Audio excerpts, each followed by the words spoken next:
Tyre ಇರಲಿ, chip ಇರಲಿ, ಇನ್ಯಾವುದೇ ಇರಲಿ ಅದರಲ್ಲಿ ನೀರು ನಿಲ್ಲದಂತೆ ನೋಡ್ರಿ. ನಿಮ್ಮ ಮನೆ ಎದುರುಗಡೆ ನೀರು ನಿಲ್ಲದಂತೆ ನೋಡ್ರಿ.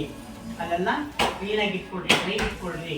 ನಿಮ್ಮ ಮನೆಯಲ್ಲಿ ಯೂಸ್ ಮಾಡೋದು ಬಕೆಟ್ ಆಗಿರಲಿ, ಇನ್ನೇನಾಗಿರಲಿ, ಟಾಕಿ ಆಗಿರಲಿ, ವಾರಕ್ಕೊಮ್ಮೆ ಸ್ವಚ್ಛ ಮಾಡಿ ನೀರನ್ನ ಚೇಂಜ್ ಮಾಡಿ ಅಂತ ಹೇಳ್ತಿರ್ತಾರೆ. ಹೌದಾ? ಅವ್ರು ಹೇಳೋದು ಯಾರಿಗೋಸ್ಕರ ಹೇಳ್ತಾರೆ? ಮತ್ತೆ ನಾವು ಯಾಕೆ ಫಾಲೋ ಮಾಡಲ್ಲ? ಪ್ರತಿಯೊಬ್ಬರು ಮಾಡಬೇಕು.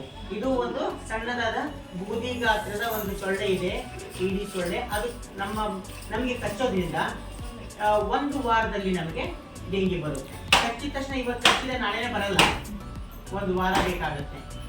ಅತಿಯಾಗಿ ಕಚ್ಚಿದಾಗ ನಮ್ಮ ಬಾಡಿಯಲ್ಲಿ ಫಸ್ಟ್ 1 ಸೊಳ್ಳೆ 2 ಸೊಳ್ಳೆ ಕಚ್ಚಿದ್ರೆ ಏನು ಆಗಲ್ಲ, ಹಾಗಂತ ಹೇಳಿ ಕಚ್ಚದೆ ಬಿಡು ಬಂದಲ್ವ ಎರಡಲ್ವ ಅಂತ ಇಗ್ನೋರ್ ಮಾಡ್ತಾ ಹೋದರೆ ಅದು ದೊಡ್ಡ ಹೋಗುತ್ತೆ.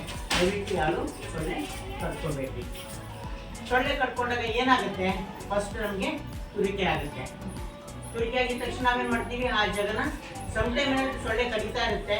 ಕಡಿತಿರ್ಬೇಕಾದ್ರೆ ನಾವು ಮಾಡ್ತೀವಿ, ಅದ್ಮೇಲೆ ಪಟ್ಟಂತ ಹೊಡಿತೀವಿ.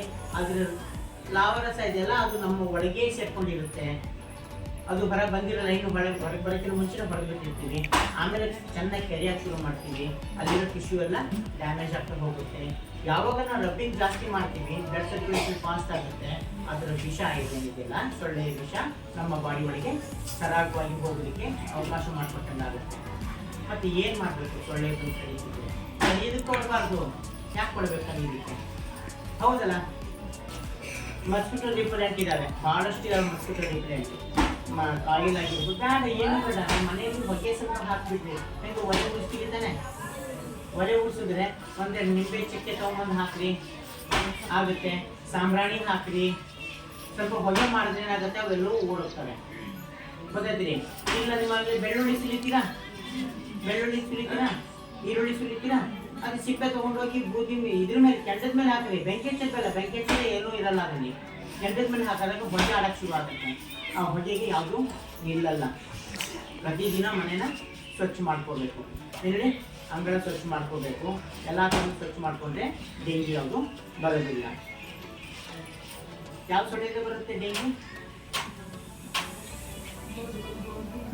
ಗೋಧಿ ಬಣ್ಣದ ಕಲರಿರೋ ಬೂದಿ ಬಣ್ಣ ಅಲ್ಲ, ಬೂದಿ ಬಣ್ಣ ಸಣ್ಣದಾದ ಇಂಗ್ಲೀಷ್ ಅಂತ ಹೇಳ್ತೀವಿ. ಆ ಸೊಳ್ಳೆಯಿಂದ ಡೆಂಗಿ ಬರುತ್ತೆ. ಲಕ್ಷಣಗಳೇನು?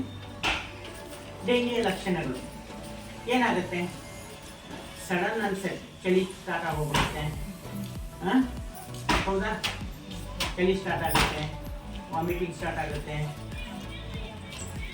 ಜ್ವರ ಬಂದೇ ಬರುತ್ತೆ. ಅವಾಗ ನಾವೇನು ಮಾಡಬೇಕು? ನಿಯರೆಸ್ಟ್ ಡಾಕ್ಟರ್ಗೆ ಹೋಗಿ ಫಸ್ಟ್ ನಾವು ತೋರಿಸ್ಕೋಬೇಕು. ಅವಶ್ಯಕತೆ ಬಿದ್ದರೆ ಅವರೇ ಹೇಳ್ತಾರೆ ಬ್ಲಡ್ ಟೆಸ್ಟ್ ಮಾಡಿಸ್ಬೇಕು ಅಂತ ಹೇಳಿ ರಕ್ತ ಪರೀಕ್ಷೆ ಮಾಡಿಸ್ಬೇಕು. ನಾರ್ಮಲ್ ಆಗಿ ನೀವು ಜ್ವರಕ್ಕೆ ಹೋದಾಗ ಏನು ಮಾಡ್ತಿದ್ರು? ಸುಮ್ಮನೆ ಜಸ್ಟ್ ಮೆಡಿಸಿನ್ಸ್ ಗುಳಿಗೆ ಎಲ್ಲ ಬರ್ಕೊಡ್ತಿದ್ದು ತೊಗೊಳ್ತಿದ್ದು ಹೋಗ್ತಿದ್ವಿ. ಈಗ ಸ್ಪೆಷಲ್ ಈಗ ಈ ಒಂದು ಮಳೆಗಾಲದಲ್ಲಿ ಡೆಂಗಿ ಪ್ರಮಾಣ ಜಾಸ್ತಿ ಆಗುತ್ತೆ. ನಿಂತಿರುತ್ತೆ ನೀರು, ಈಗ ಹರಿದು ಬಂದಿರುತ್ತೆ ಮತ್ತು ಶೇಖರಣೆ ಆಗಿರುತ್ತೆ. ಹಾಗಾಗಿ ಅಲ್ಲಲ್ಲಿ ನಿಂತ ನೀರಲ್ಲಿ ಡೆಂಗಿ ಸೊಳ್ಳೆಗಳು ಜಾಸ್ತಿ ಉತ್ಪತ್ತಿ ಆಗೋ ಸಂಬಂಧ ನಮಗೆ ಕಳೆದು ಬಿಟ್ಟು ಯಾರಿಗೂ ಡೆಂಗಿನೇ ಬಂದಿರ್ಬೋದು. ಅದು ಗೊತ್ತಾಗಲ್ಲ, ಸಡನ್ನಾಗಿ ಗೊತ್ತಾಗಲ್ಲ. ಯಾವಾಗ ಗೊತ್ತಾಗುತ್ತೆ?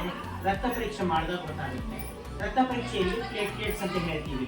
ರೋಗ ನಿರೋಧಕ ಶಕ್ತಿಯುಳ್ಳ ನಮ್ಮ ದೇಹದಲ್ಲಿ ಪ್ಲಾಸ್ಮಾ ಪ್ಲೇಟ್ಲೆಟ್ಸ್ ಅಂತ ಹೇಳ್ತೀವಿ. ಆ ಪ್ಲೇಟ್ಲೆಟ್ಸ್ ಕೌಂಟ್ಸ್ ಎಷ್ಟಿರಬೇಕು ಅಂದರೆ 1.5 ಲಕ್ಷದಿಂದ 3 ಲಕ್ಷ 4 ಲಕ್ಷ ಇರಬೇಕು. ಈ ಡೆಂಗಿ ಸೊಳ್ಳೆ ಕಡಿಯೋದ್ರಿಂದ ಏನಾಗುತ್ತೆ? ನಮ್ಮ ಬಾಡಿಯಲ್ಲಿ ರೋಗ ನಿರೋಧಕ ಶಕ್ತಿ ಕಡಿಮೆ ಆಗ್ತಾ ಹೋಗುತ್ತೆ. ಹೇಳಿ, ರೋಗ ನಿರೋಧಕ ಶಕ್ತಿ ಕಡಿಮೆ ಆಗ್ತಾ ಹೋಗುತ್ತೆ. ಕಡಿಮೆ ಆಗ್ತಾ ಹೋದಾಗ ಏನಾಗುತ್ತೆ? ಕೈಕಾಲ ಸೋತು ಹೋಗ್ತವೆ. ಸಡನ್ ಆಗಿ ಜ್ವರ ಬರಲ್ಲ, ಸ್ವಲ್ಪ ಸೋತೋದಂಗೆ, ಕಣ್ಣೆಲ್ಲ ಉರಿ ಆದಂಗೆ.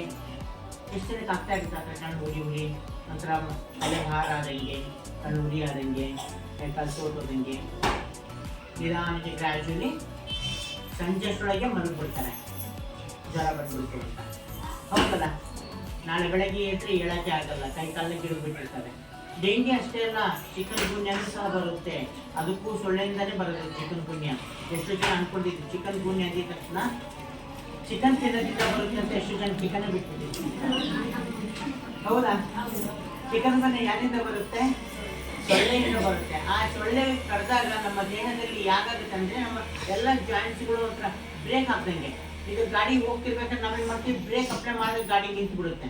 ಅಂದರೆ ಈ ಚಿಕನ್ ಗುನ್ಯ ಬಂದಾಗ ನಮ್ಮ ಮೂಳೆಗಳಿಗೆಲ್ಲ ಬ್ರೇಕ್ ಹಾಕ್ಬಿಟ್ಟಿರುತ್ತೆ, ಸೆಳ್ಕೊಂಡ್ಬಿಡ್ತಾನೆ. ನೆಟ್ಟಿ ಹಿಂಗೆ ಕಾಲೆತ್ತಿರ ಕಾಲ ಮರ್ಚಕ್ಕಾಗಲ್ಲ, ಹಿಂದಿಗೆ ನಡೆಯೋದು. ಹೌದಾ? ಎಷ್ಟೆಲ್ಲ ಅನುಭವಿಸಿದಿರಿ ಈ ನೋವು? ಇದು ನೋವು ಒಂದ್ ದಿವಸದಲ್ಲ ಇರ್ತಿದ್ದಲ್ಲ, ವರ್ಷಾಂತರ ತಗೊಳುತ್ತೆ. ಎಷ್ಟೋ ವರ್ಷದಿಂದಲೂ ಇನ್ನೂ ಎಷ್ಟೋ ಜನ ನೋವು ಅನುಭವಿಸ್ತಾ ಇದ್ದಾರೆ. ಹೌದಲ್ಲ? ಅದಕ್ಕೆ ನಾವೇನ್ ಮಾಡ್ಬೇಕು? ಫಸ್ಟ್ ಸೊಳ್ಳೆಗಳು ನಿಯಂತ್ರಣ ಮಾಡೋದಕ್ಕೆ ಅದು ಹೇಳಿದೆ, ಎಲ್ಲಲ್ಲಿ ನಿಂತಿರೋ ನೀರೆಲ್ಲ ತೆಗೆದು ಒಗೀರಿ ಅಂತ ಹೇಳಿದೆ. ಸೆಕೆಂಡ್ ನಾನೇನ್ ಮಾಡಿದೆ, ಮನೆಯಲ್ಲಿ ಸ್ವಲ್ಪ ಬಗೆ ಹಾಕಿ ರಿಪೆಲೆಂಟ್ಸ್ ಇರ್ತವೆ, ಗುಡ್ ನೈಟ್ ಇರುತ್ತೆ, ಮತ್ತೆ ಇನ್ಯಾವುದೋ ಮ್ಯಾಟ್ಸ್ ಇರ್ತವೆ, ಕಾಯಿಲ್ ಇರ್ತವೆ, ಇವತ್ತು ಇರ್ತವೆ, ಅವನ್ನ ಹಚ್ಚಿನಿ. ಅವು ಹಚ್ಚೋದ್ರಿಂದ ಸ್ವಲ್ಪ ಪ್ರಾಬ್ಲಮ್ ಆಗಿ ಆಗುತ್ತೆ. ಯಾಕಂದ್ರೆ ಕೆಲವರಿಗೆ ಕಮ್ಮಿ ಇರುತ್ತಲ್ಲ, ಆಸ್ತಮಾ ಅಂತ ಹೇಳ್ತೀವಿ, ಹೊಗೆ ಅಲರ್ಜಿ ಇರುತ್ತೆ, ಡಸ್ಟ್ ಅಲರ್ಜಿ, ಅಂತವರಿಗೆ ಬಹಳ ಬೇಗ ಕಾಡಾಟ ಜಾಸ್ತಿ ಆಗುತ್ತೆ. ಹಾಗಾಗಿ ಸ್ವಲ್ಪ ಆದಷ್ಟು ನಾವು ಇನ್ನ ಮೂರನೇದೊಂದು ಕ್ರಮ ಇದೆ, ಸೊಳ್ಳೆಗಳಿಂದ ನಾವು ದೂರ ಇರೋದಕ್ಕೆ. ಏನ್ ಹೇಳಿ? ಎಸ್, ಕರೆಕ್ಟಾಗಿ ಹೇಳಿದ್ವಿ. ಇವ್ರಿಗೊಂದು ಕ್ಲಾಪ್ಸ್. ನಾನು ಸೊಳ್ಳೆ ಪರದೆ ಬಗ್ಗೆ, ಸೊಳ್ಳೆ ಪರದೆ ಹಾಕೊಂಡು ನಾವು ಮಲಗಿದೆ ಆದರೆ ನಮ್ಗೆ ಯಾವ ಸೊಳ್ಳೆಗಳು ಕಡಿಯಲ್ಲ. ನೀವು ಹೆಂಗಾರ ಮಲ್ಕೊಳ್ರಿ, ಸೊಳ್ಳೆ ಪರದೆ ಇತ್ತು ಅಂದರೆ ಎಲ್ಲ ಸರಿ ಹೋಗುತ್ತೆ. ಹಾಗೆ ಮಲ್ಕೊಳ್ರಿ, ಕಿವಿ ಹತ್ರ ಬಂದು ಗುಯ್ ಅಂತ ಹಾಡಕ್ಕೆ ಶುರು ಮಾಡುತ್ತೆ, ನಿಮಗೆ ನೀವೇ ಹೊಡ್ಕೊಳ್ತೀರಿ. ಯಾಕೆ ಹೊಡ್ಕೊಳ್ತೀರಿ ಗೊತ್ತಾ? ಸೊಳ್ಳೆ ಕಡಿಯೋದಲ್ಲ, ನೀವು ಸೊಳ್ಳೆ ಪರದೆ ಮರ್ತಿದ್ದಕ್ಕೆ ನೀವು ಹೊಡ್ಕೊಳ್ತಿದ್ದೀರಿ. ಸೊಳ್ಳೆ ಪರದೆ ಹಾಕೋಬಿಟ್ಟು ನೀವೇ ಹೊಡ್ಕೊಳ್ತಿದ್ದೀರಿ. ಹೌದಲ್ಲ? ಪನಿಷ್ಮೆಂಟ್ ಅದು. ಅವಾಗಿನ ಪೂರ್ತಿ ಹಾಕೊಂಡು ಮಾಡ್ಕೊಳ್ತೀರಿ. ಹೌದಾ? ಪೂರ್ತಿ ಮುಸುಕು ಹಾಕೊಂಡು ಮಾಡ್ಕೊಂಡ್ರೆ ಏನಾಗುತ್ತೆ ಗೊತ್ತಾ? ಸ್ವಲ್ಪ ನಾವು ಉಸಿರಾಡಿದ್ದು ಉಸಿರನ್ನೇ ಮಾಡ್ತೀರಿ, ತಗೊಳ್ತಾ ಸಮ್ ಲಂಗ್ಸ್ ಪ್ರಾಬ್ಲಮ್ ಬರೋ ಚಾನ್ಸಸ್ ಇರುತ್ತೆ.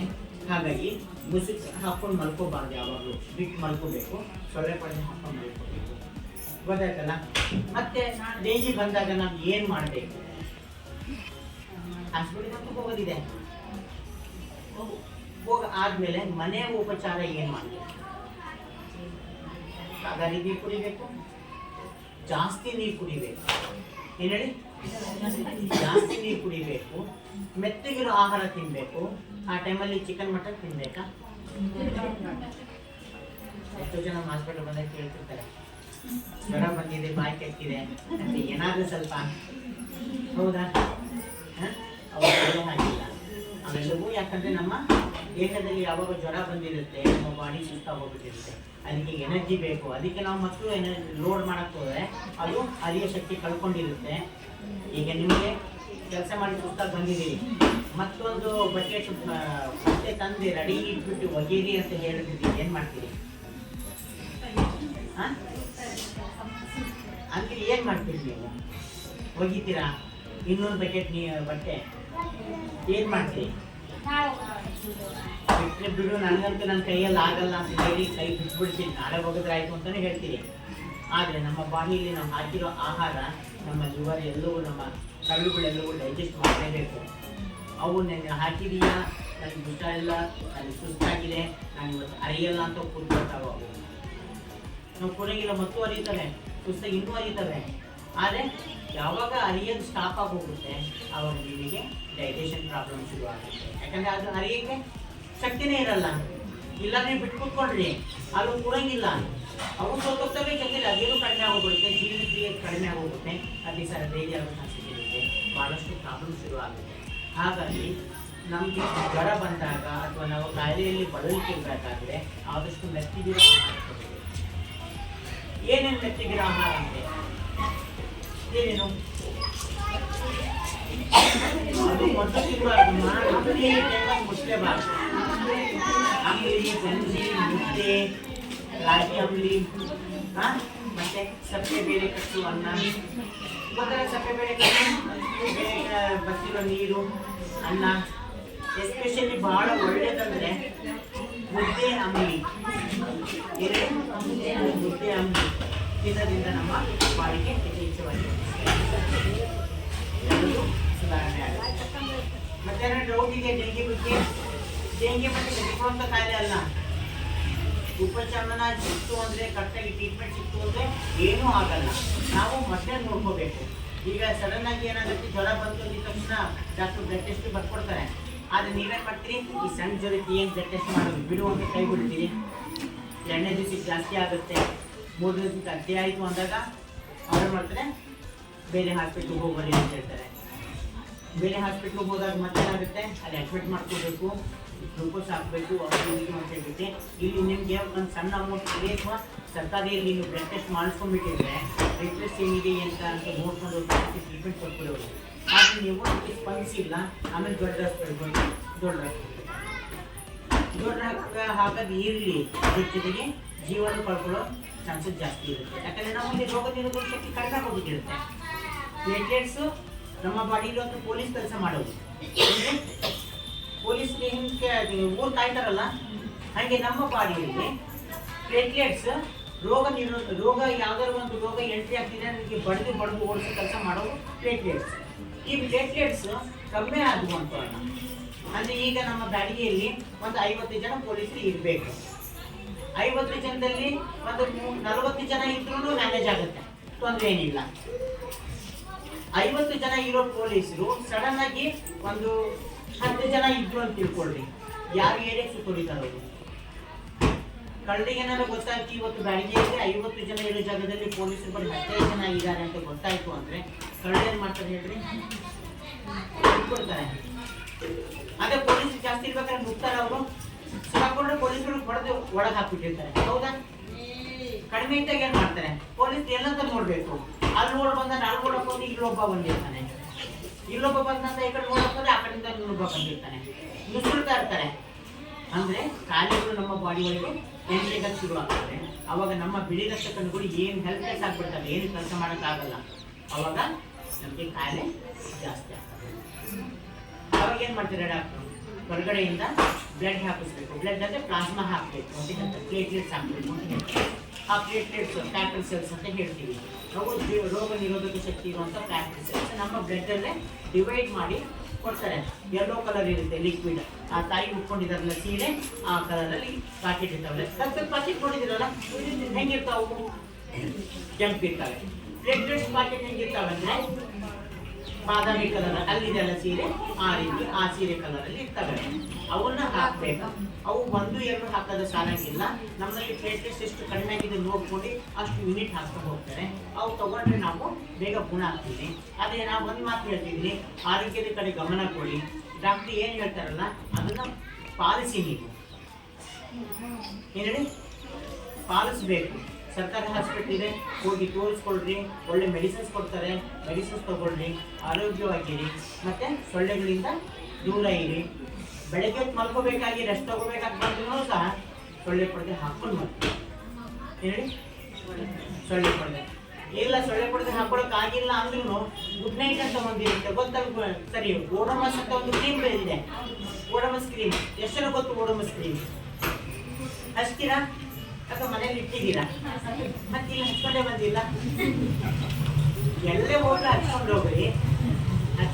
ಓಡೋಮಸ್ ಕ್ರೀಮ್ ನೋಡಿದ್ದೀರಾ? ಹೋಗ್ಲಿ, ನೀವಂತೂ ನೋಡಿದ್ದೀರಾ? ಎಷ್ಟು ಗೊತ್ತಿದೆ, ಎಷ್ಟು ಗೊತ್ತಿಲ್ಲ. ಈಗ ಯಾವುದೇ ಥರದ್ದು ಪ್ರಾಡಕ್ಟ್ ಮಾರ್ಕೆಟಿಂಗ್ ಮಾಡಕ್ಕೆ ಬಂದಿಲ್ಲ, ಸೊಳ್ಳೆಗಳಿಂದ ಬಚಾವಾಗಲಿ ಅಂತ ಹೇಳಕ್ಕೆ ಬಂದಿದ್ದೀನಿ ಅಷ್ಟೇ. ಏನಂದ್ರೆ ನಿಮ್ಗೆ ಗೊತ್ತಾ, ನೋಡಿದ್ದೀರಾ? ಮತ್ತೆ ಡೌಟ್ಸ್ ಇದೆಯಾ ಡೆಂಗಿ ಬಗ್ಗೆ? ಡೆಂಗಿ ಹೆದರೋ ಅವಶ್ಯಕತೆ ಇಲ್ಲ.